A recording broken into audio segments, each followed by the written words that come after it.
Hey folks, I'm driving through Newport, Tennessee. I've got the French Broad nearby, and I think the Pigeon River, which I was on yesterday, further up, a good bit up from here, borders the town on that side there.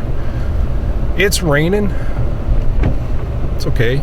Fish are already wet. And I think what I want to do is launch in the French Broad. There's a ramp down here before you get to Douglas Lake. And I'm going to motor up. And I've actually checked. I'm going to motor up to the mouth of the Pigeon. I've checked the distance on Google Maps, and it's about 2 miles. So I certainly have the torpedo power to get up there. I don't know. I mean, there's a good amount of current coming down the French Broad. It's just been raining on and off here for days, and it's up. It's a little muddy. Pigeon looks nice and clean. Pigeon was not muddy at all. So that's where I want to go.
So for sure, there's a lot of volume. There's a lot of water coming down. It's just been raining in this, western North Carolina, eastern Tennessee drainage in these mountains, and this river is up.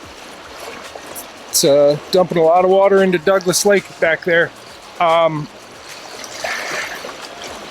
It's somewhat to my advantage, though, that we do have a good bit of volume that I'm able to attain up through this without dragging. I think it's going to take a lot of battery power, but I brought 2, so I think I can do it.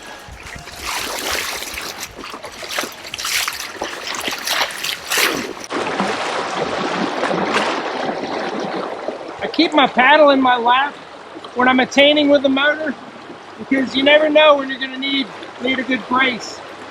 That motor catches on a shallow rock and the current whips you around this way and you feel like, I'm going that way. Just brace and you're good.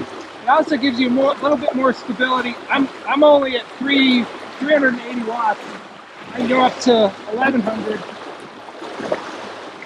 But it gives you a little more stability in the tough part when you're climbing that tongue of the rapid. Just paddle with it. I don't need the power. I appreciate the stability. This little creek coming in on this side is not my destination, but I'd be foolish to pass it up. Right at the mouth, the confluence, if there's a hard bottom and calm pocket just on the inside of where that wood is, I bet you that's a good spot. We got a high bank once we get up in there a little bit with some root balls and some other wood. I'm gonna poke around in this, see what we can get. All right, I've come into the creek mouth and now I'm casting out into the river on that current seam. But what did we learn the other day? with Hans when we fished this river much further up when jig fishing. What kind of bottom substrate do you want to find? What kind of current are you looking for? You want still water, hard bottom. That's it.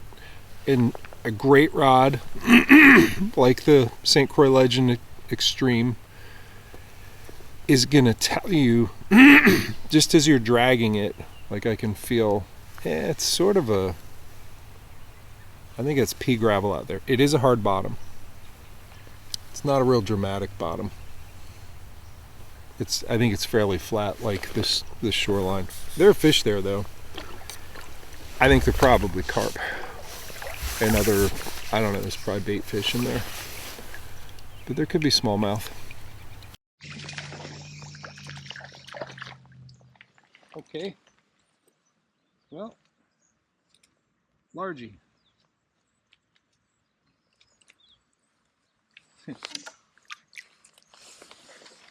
Little dink largie.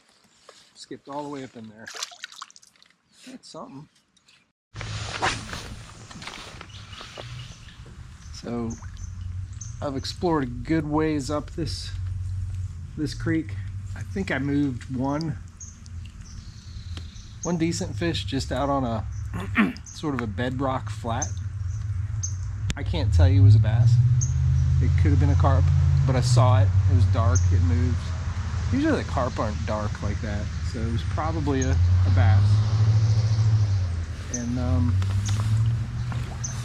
you know, I think I'm half hour into fishing this creek, and I think it's maybe, I don't want to say proving to be a waste of time, but I would have thought I'd get more than just that little dink largemouth at the mouth. So my inner voice is saying, get out, get out.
If you watched the first part of that, I was in knee-deep water, really swift, and I did as much as I could to pull it up into that deeper water, pull the boat out into it, because it's gonna pull easier than just on land. But I hopped up on land in order to not be vulnerable. Like, when you walk in that kind of swift current, you have to take short steps, and you have to make sure that you have at least 1 foot planted good before you make the next short step, and then you make sure that this one's solid before you lift this one. Short steps, always having one solidly grounded. That's hard to do the deeper the water that you're in. You know, once I moved up into the shallow stuff, my strides got longer and I started moving.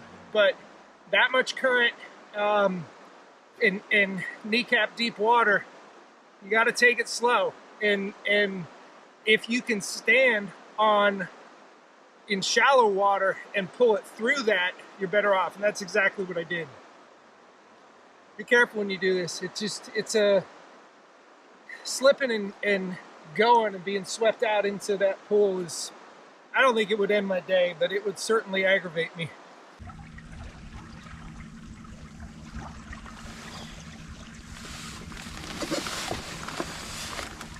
So this is the mouth of the Pigeon, and there's another little part that comes in over there. So I guess this is an island right at the mouth of it, and I see a lot of foam sitting right there.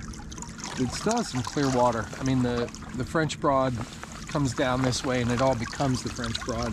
This is the end of the Pigeon, but this interests me, this swirling foam out here. I'm just gonna work it with the jerk bait.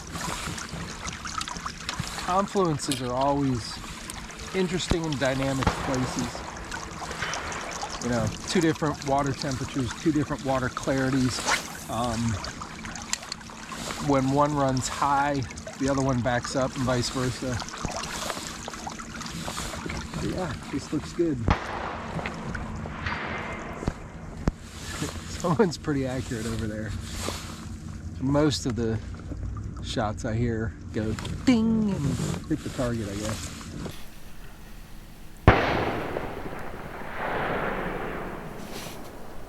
Look at that. That's the reason why no foreign country ever wants to bring a ground war to American soil.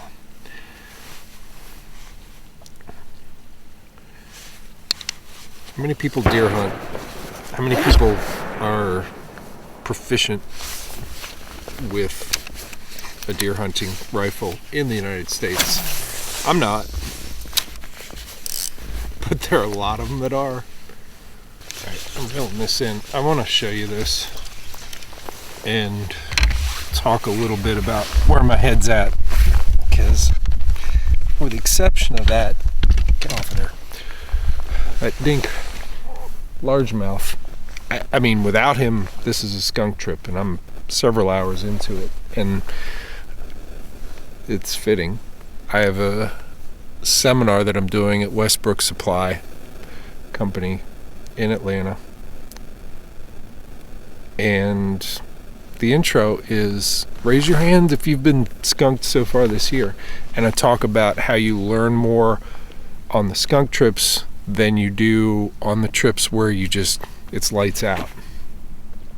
Certainly one of them is more fun than the other, but they should be here. This is, you know, the main part of the, you know, the tributary is right there. That's the Pigeon opening into the French Broad. It's nice clean water. Here's a second part. So this is an island right here, and then I'm gonna turn this around.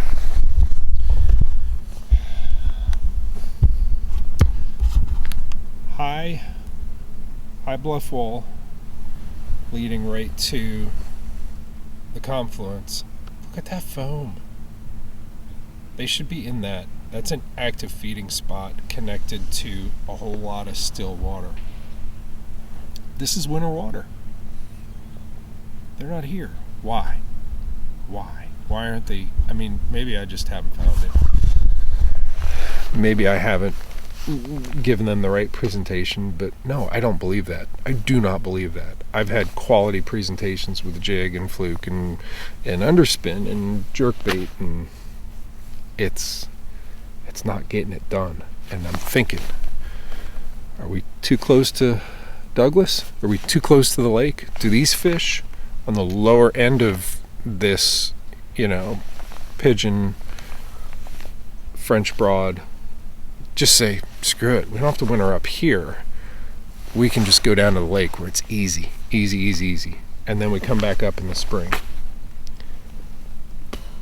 It was good fishing upstream on both of these, further up on the French Broad, and I'm still not that many miles away from where I was. I mean, it's probably 15 river miles upstream is where I was yesterday, and it was good. And I think probably those fish stay there. Am I making up stories? Am I making excuses for being essentially skunked? Maybe, but it's my gears turning, and that's you should always be looking for lessons learned. I'm gonna keep pushing up in this little, side chute, that makes it an island. There's probably some good habitat up there. I still have time if I want to go a good ways up the Pigeon. I don't know if I'm going to do that. I probably should do that because this confluence should be doing it and is not. Anyways, that's where my head is at, where I'm trying to put pieces of the puzzle together, and I'm puzzled. Well, I'm not catching fish. So I'm a couple miles up into the Pigeon, and it's all been like this, fast moving. Even where you do have pockets on the bank where there's still water, it's a low angle bank. It's just, there's no winter water. I would have thought the confluence was some winter water, but all of it's been like this. I'm looking upstream and I do see the first example of flat water. So I'm hoping I'll find something up there worth fishing. I need a high bank, still water, hard bottom. See if we can find it. All right. There's something from one of these shoreline eddies. Not a real big one, but man, fish number 2. And it's a smallmouth. We're gonna turn around and look at what that spot is. You like the scented jerk shad. All right, so that little guy came from in there, and really the only still water is from right up there to a little bit down from here. This is it. This is the extent of it. This pool is the first one though that isn't just really screaming fast and shallow. Everything I went through from the confluence up to here was screaming fast, shallow. This continues up for a little bit like this, a little bit flatter, but it's still not great. I mean, it's still not totally what I'm looking for. I'm gonna keep fishing it because maybe there's, 1 or 2 big ones in there with that little guy. But bites have been hard to come by. I got 2. I'm gonna keep putting it in there. But yesterday when I was driving down the road and looked over and saw that section of this same river further up, I was like, yes, I knew immediately, yes, that is it. That long, uninterrupted, slow, deep pool, that's it. We're not finding that in the lower end. So it could be right up there. It could be half a mile beyond what I can see is one massive, 10 to 20 foot deep just slough with no moving water and all the fish. I don't know. I'm gonna keep fishing this though.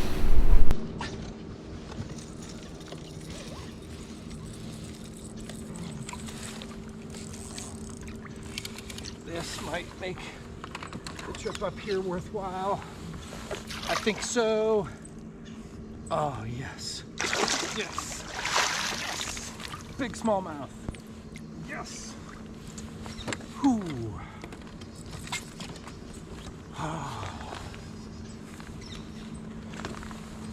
Good. Good, good, good. Thank you. So I switched from the belly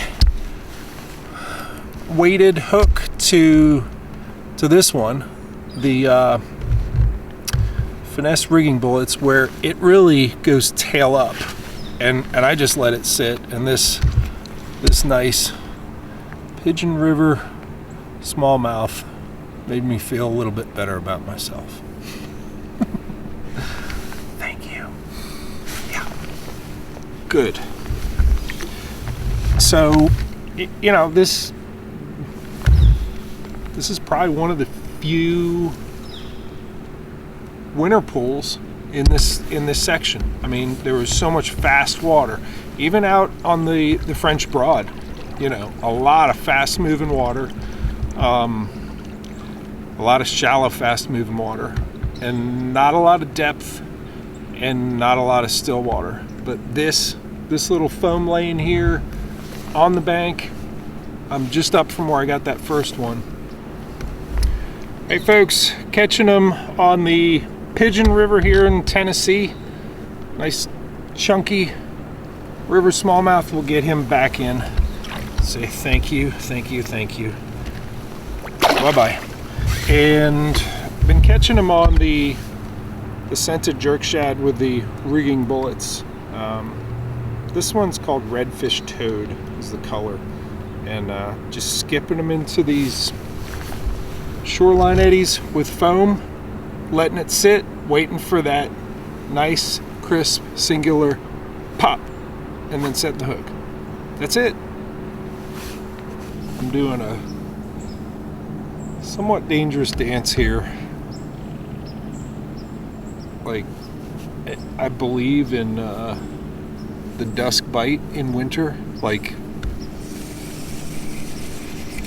they just, you know, there can be a flurry of big fish activity, right?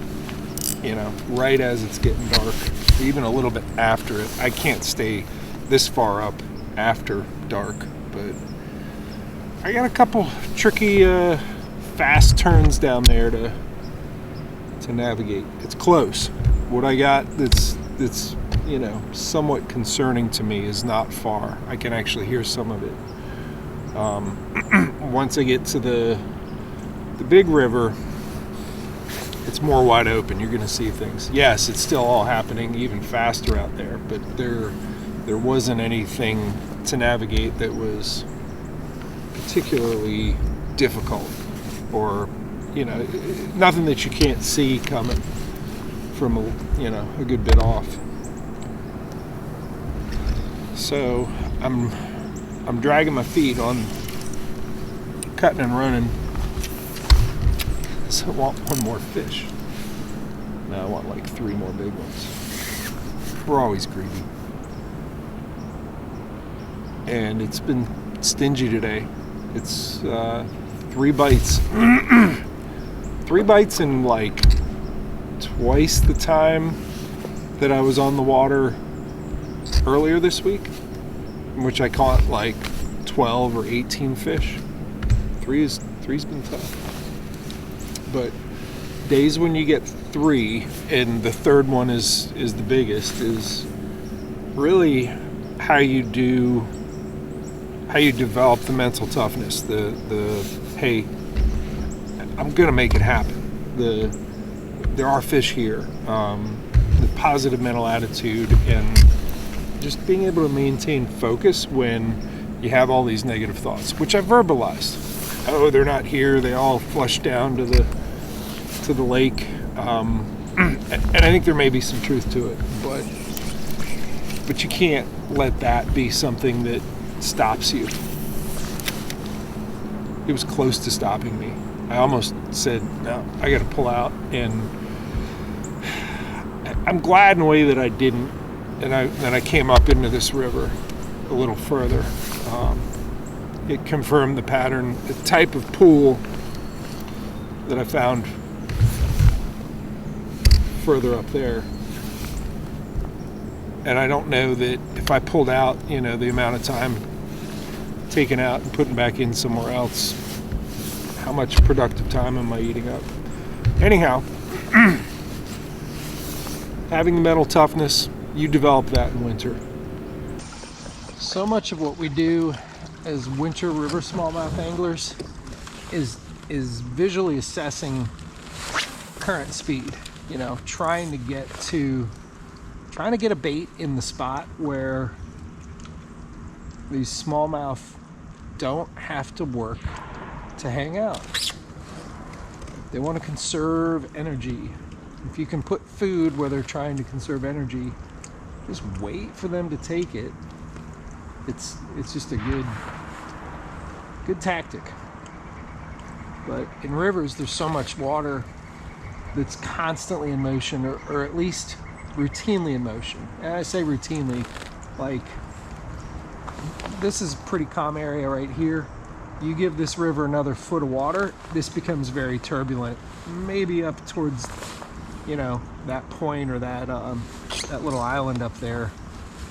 It gets calmer up there. And that's what the visual assessment is. You look at foam bubbles, you look at, and you feel, you know, you put a jig in there, or you put, you know, the scented jerk shad that's pretty lightly weighted. Is it being swept out? Is it able to stay there? And if it's able to stay there, is it resting on a hard bottom? But it starts with a visual assessment. Is that water still?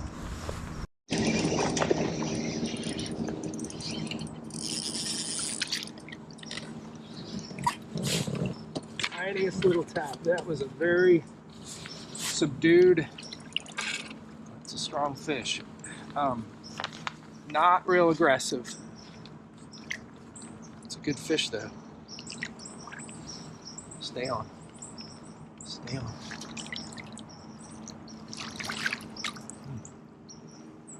Tight to wood.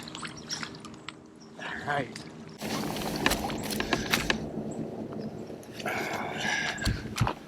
Same spot as that other nice one I got, just up from the dink, the small one, and you know, I had to totally let this thing sit still for, I don't know, 3 minutes directly on the wood. Nice strong fish. All right, I'm gonna call it good. It's 4 fish on the day, and it is time to cut and run, because it's going to be a little tricky getting through some of this stuff. Just swift current, and gotta make sure you pick your line right. But you know, it took me quite some time getting up here against all this current. It's not going to take me very long getting back down with the current. So I will say that I felt failure partway through the day, right? I felt, it's not working. I'm not getting it done. I'm not catching the fish. I'm not getting the bites. I'm not in the right spot. I'm not, you know, doing what I need to do to put fish in the boat. And how you manage that mental storm, how you get through that. And sometimes you don't. Sometimes you just don't do well and you spin out.